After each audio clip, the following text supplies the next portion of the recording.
Hola, buenas amigos, bienvenidos a este nuevo video. Y en este nuevo video vamos a traer lo que es este gabinete donde vamos a montar todos estos componentes que ven acá. Estos componentes, cada uno de ellos van a estar en la descripción de este video para que sepan cuáles son cada uno de ellos. Les traigo lo que es esta case, que es el MetallicGear, es el modelo Neo Qube, y me gustó mucho porque viene algo parecido a lo que es la case de MidTower de Lian Li en color blanca. Y quiero decirles que esta es mi nueva computadora que voy a armar en este año, pero esta vez vamos a hacer un cambio total porque voy a ensamblar lo que es en esta case que me llamó mucho la atención y me gustó para todos mis componentes.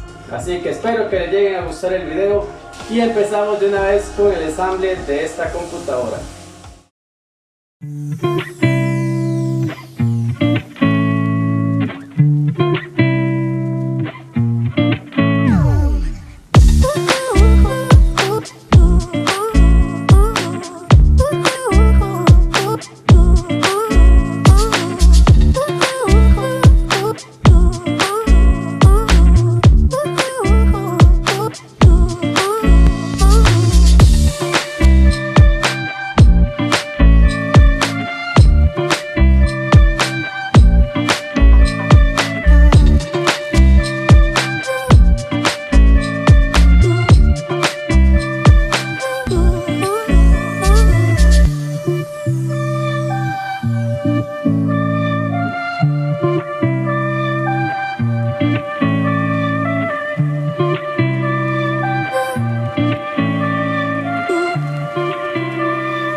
Bueno amigos, aquí comiendo palomitas después de haber finalizado el ensamble de mi PC gamer.